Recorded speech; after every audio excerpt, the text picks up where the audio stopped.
Okay.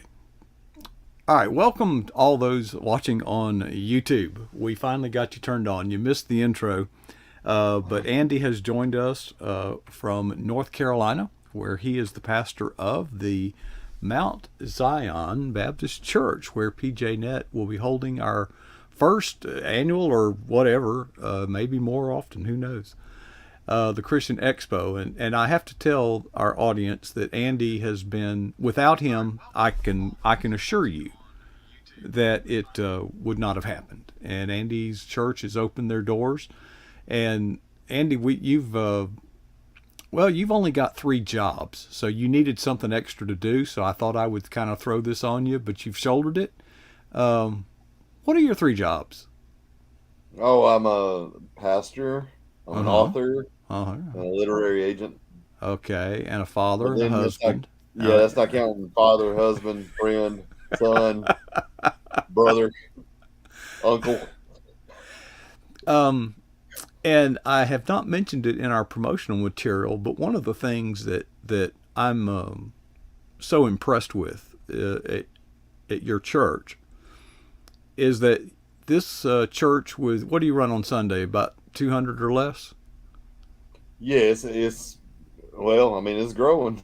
Uh, we yeah, we're growing. We're in the 170s, yeah, 160s, 170 mm-hmm, range. This yeah. Sunday wasn't that great. We had a lot of people sick, and the weather here was horrendous. Well, how We is the weather right now? What am I heading into this weekend? cold. I'll have to check to see what it's going to be this weekend because North Carolina, if you don't like the weather, you just hang around 15 minutes and Yeah, here we go. I well, mean, I saw a great one yesterday. It said, I just watched the snow wash away the pollen only in North Carolina. That's exactly what it did. Only in North Carolina, this snow wash away the pollen, and that's what happened Sunday. So it was cold, it was wet, it snowed in the morning, and then rained the rest of the day. But yeah, the church is growing. God's doing some great things, and we just glorify Him and praise Him for what He's done. Because without Him, none of this happens. It's not us. We get to be uh, we get to be like the vessels, and but other than that, our job is just not to get in the way of God, just to be the open hands and open feet. You know, the moving feet of Jesus. If we get that right, then we'll be all right. well, I recognize that it is the blessings of God, but I assure you that other churches are letting God do it by Himself, and it's not working out the same way as Mount Zion. But for a church your size, you're one of many ministries, but one of the more impressive ones, I think, is Operation Christmas Child, and I believe we're going to have a representative of your church speaking on stage about their involvement and your church's involvement in Operation Christmas Child. Well, I had hoped so. I'm not sure because we're looking at schedules and stuff. Everybody's got just wacky schedules, but we're gonna try to have, and if not, I can be the spokesperson for it too because I'm heavily involved in it. But yeah, that's one of our favorite ministries. But I mean, we like all of it. I mean, you see, we're gonna have one that we're raising the money this month for it. We're gonna put in filtration systems in Honduras Mm-hmm. that provides clean water to the villages in Honduras. And the missionaries were here with us for probably 2 years, and then they got put back on the mission field, and this is where they're at. And so we built relationships with them, obviously, while they were here, and now we found a way to partner with them where they're at. And though we may never set foot in those villages, we've got somebody there who is there, and we can give them what they need to give the people what they need. And that's kind of what our mantra is, or our goal is. We take Matthew 25 very seriously, where Jesus said, I was hungry, you gave me something to eat. I was thirsty, you gave me something to drink. And not just because we're Baptists and we like to eat, but is because, one of the things is when you're going to reach people, a lot of times the easiest way to get to the spiritual needs Mm-hmm. is by accessing them through the physical need. See, And And that's what Jesus did a lot of That's times, you exactly know. what he did. And so that's kind of what our model of ministry is how do we meet the physical to open the door to the spiritual, that we can tell other people about him, and that other people can see him in us, because that's our goal, is that they see him in us. I told our church recently, you know, it will never be about the name of our church. Mm-hmm. And I mean, honestly, obviously, we want everybody to come to church. I mean, that's awesome. But what's more important to us is not the membership role, but the role in heaven. There you go. And that's kind of our goal, is that we're not in a competition to have the Mm-hmm. biggest church in our area. We're in a competition to see who we can get to heaven with us, and who our battles against, you know, the principalities of darkness. And so we're unrelenting in the mission work, because we have an older lady at our church, who is just, I mean, she's a saint. And she said this to me, and I mean, she just said this a few weeks ago, and I never really thought about it that way. But she said, missions work is the tithe of the church back to God. Mm-hmm. Mm-hmm. It says, as we tithe to the church, Mm-hmm. the mission work of the church is the tithe of the church back to God. That's a good point. And so, you know, that's kind of the structure we've taken, and the mentality we've taken. And I'm blessed, because God has, it's it's something I couldn't do on my own, but He's given me the people to do it, and I eternally thankful for that. Well, Andy, we're going to have at the, and by the way, all this that you're hearing about, the Christian Expo at Mount Zion Baptist Church, that's this Saturday, March the 18th. It's all free, partly because of the hospitality that Andy, you and your church have extended to us and opened your doors and made everything available that we had planned on and budgeted to have to pay for. So there's no charge for anything. But one of the things that'll be there, that we got several vendors, Christian authors. Well, Andy, you're a Christian author, so you're going to have some books available to sign. Yeah, yeah. When I'm not running around like a chicken with my head cut off, you know, trying to meet the needs of Coach and anybody else who's here, yeah, I'll be signing some books here too. I'm honored to be able to sign some. So yeah, absolutely. Well, which of your works? You have more than one, so tell us a little bit about each one, because people may want to pick that up. Absolutely. We got In the Eye of the Storm, which is my book through In Game Press, and it was a devotional based around hurricanes, but it talks about going through the storms of life and how do we get through them. And in that devotional, what we did was we took 40 different storms and 40 different storms of life, and talked about how to get through it, how to endure that storm, because we're all going to go through them. Jesus promised that everybody's going to go through storms. Question is, would you stand at the end of the storm, or would you fall in the middle of it? And those who are built upon the rock, which is Jesus Christ, they don't have to worry about crumbling and collapsing, because they're going to stand. And that's what that book is really built around. It's a devotional book. And then I've got a devotional book with Michelle Medlock Adams, entitled Springtime for Your Spirit. It's a 90-day. I about said 40. It's a Oh, it's 90-day 90. I've read devotional. it. Yeah, it's a bargain. It's a bargain. You get Yeah. 90 devotionals. Oh yeah, and that one's from Skyhorse Publishing, and that's where we just went through the spring season and highlighted different things and wrote devotionals about it. Also have a Florida State devotional book with Dale Didway and Bethany Jett, that tells the stories of Florida State football, because love some Florida State Knowles. Just second to Wake Forest. Uh, I had to throw that in, Coach. You're welcome. Well, have Um, you been reading the buzz lately that Florida State is seriously thinking of exiting the ACC? they're not getting out. I think they're just saying that to leverage a better bargain. Probably, but they can't get out. They can't afford to get out. Well, no, well, they've done the math. It cost them 120 million to exit, but here's the problem, Andy. Or is we're talking to Clemson about doing the same thing. See?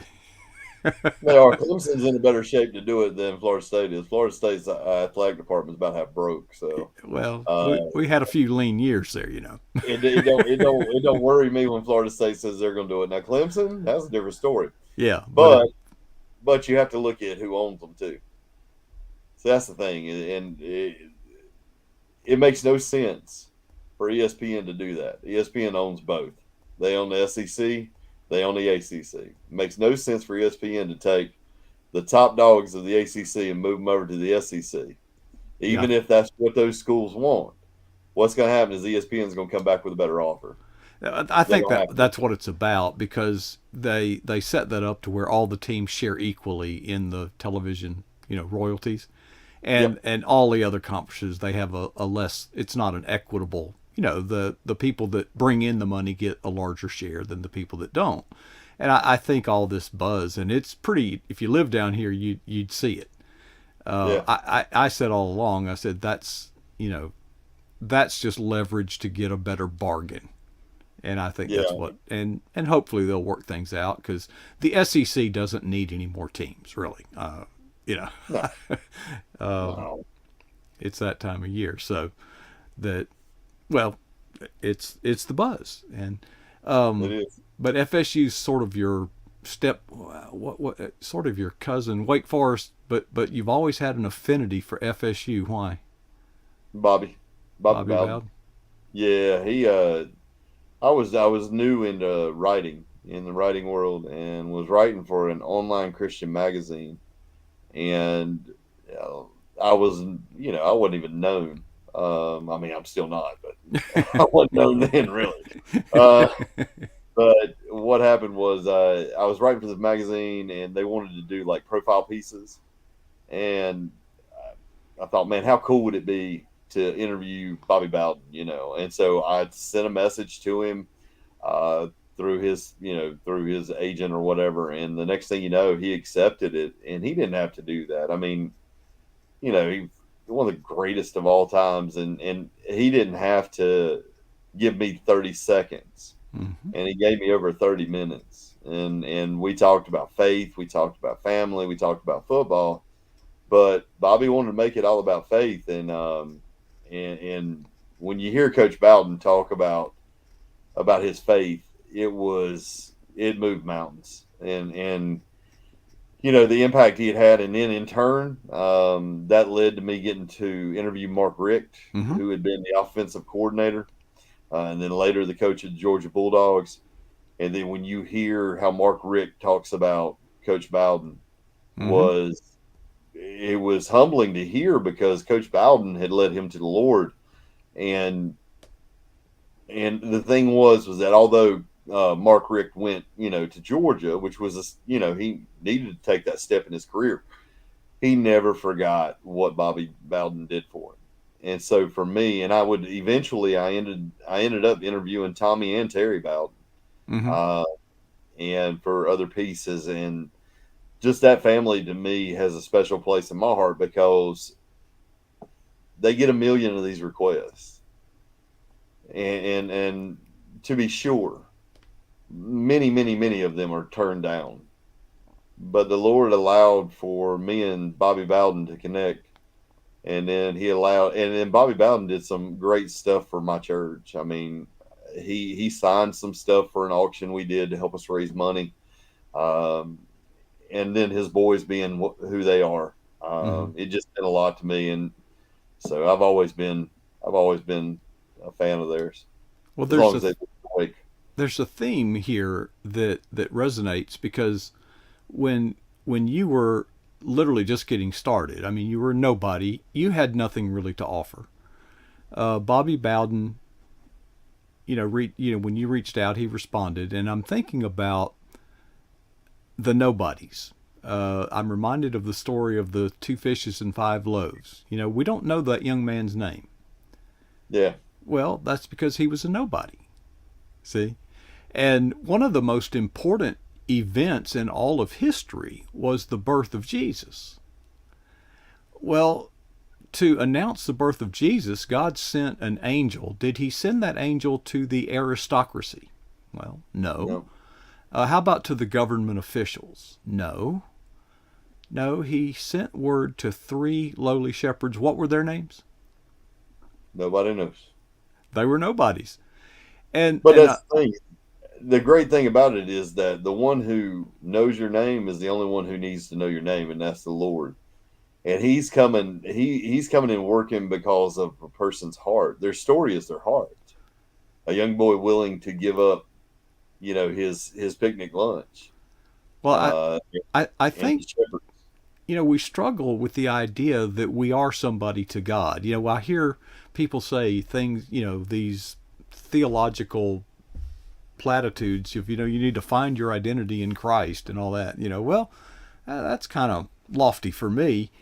But when I think of God as the God of nobodies, and that's why I feel so compelled to have a Christian expo that features, well, nobodies, people like me, people that Yeah. are just quietly but faithfully and obediently going about the business that God has set us to, because we think of the big names, the big influencers. Well, I'm kind of turned off by that to some extent, because if they were all that influential, how come things aren't changing more than we see? It seems like we're going backwards. I think if we're going to move forward, it's going to take the nobodies, the Well, people like me. yeah, and it takes the people who have their heart in the right place. I mean, I think that's what dictates a lot of it, because the Lord knows the motives Hmm. of every individual, and if it's for Him and for His glory, then yeah, sit back and watch what He can do.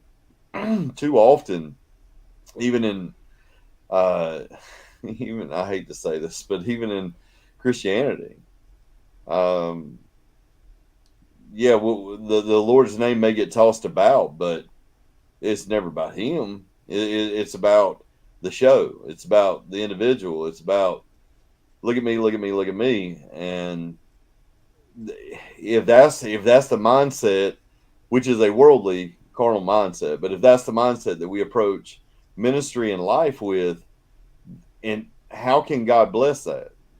Because God is waiting for us to turn toward Him and say, okay, it's really about you, and that's what He blesses.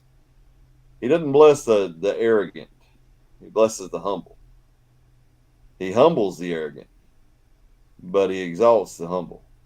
And when we get to understanding that about God, and when we understand our place, and it's so counterculture. Culture tells us, you need to be the top dog. You need to, do whatever it takes to rise up in the ranks and all this. That's what culture teaches us. But Jesus was completely counterculture on that when He said that the last will be first. I mean, if you want to be first, go be last. Yeah. And it is a completely upside down way of thinking in a worldly mindset. But whenever we get to that place, then God can bless that, and He does bless it.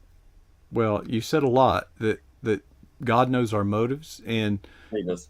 and I wonder sometime in our emphasis on programming, that we've compromised and we've detoured, we've gotten off that straight path. I figure that if you are faithfully obedient and passionate,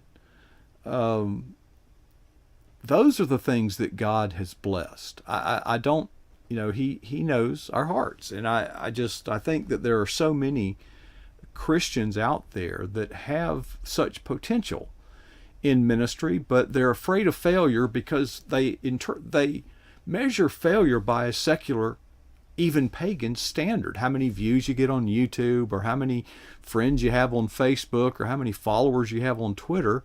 And I think we start emphasizing our effort to increase those metrics, and we forget our purpose. And our purpose is Well, to make disciples. it is, and one of the things too is we're living, like you said, with that standard. It's a hypocrisy to say, okay, we're going to live different, but we're going to weigh by that standard, Yeah. by the world standard. We're going to live outside of the world, but we're going to weigh everything by the world standard. Understand this: when we get to heaven that day, Jesus will say, "Well done, thy good and faithful servant." He will not poll the audience to say if we did well enough. It don't matter what anybody else has to say about it. There's only one.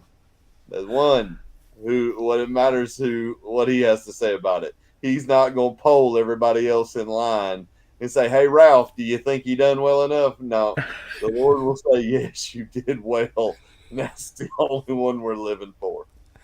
Andy, that's so well put. I haven't thought of it that way, but you're absolutely right, and we are absolutely out of time. But the good news is this will continue. We'll be back with Andy again next month at this time, but we'll also be seeing Andy this Saturday, March 18th, at Mount Zion Baptist Church. Andy, thank you again Thank for y'all. your church's hospitality, and I just pray the Lord will bless. I don't know how many people are going to be there. I really don't, but I just pray that God will do a great thing in the hearts and minds and feet and hands and feet of the people that are there, and He'll be glorified. Andy, we love you, brother. Thanks for sharing. Love I'll you see you. guys. I'll see you Saturday. Sounds good, buddy. All right, Andy Clapp, pastor of Mount Zion Baptist Church in Liberty, North Carolina. That's the address, but if you look at the map, his church isn't really that near Liberty. But anyway, that's his address. But what a wonderful church that has opened their doors. If you are as excited about this as I am, and you would like to see more of this, I would love to hear from you, because you know what? We can do this. I want to do this. I think we need to do this. But anyway, but it's scary. What do you do when you're scared? We all get scared. Here's what I do. I just ask myself two questions. Here's the first one. What is the boldest thing that you, me, has ever done in the kingdom of Jesus Christ? Then I follow that up with a second question. When was that? And the challenge is to never be satisfied with either answer.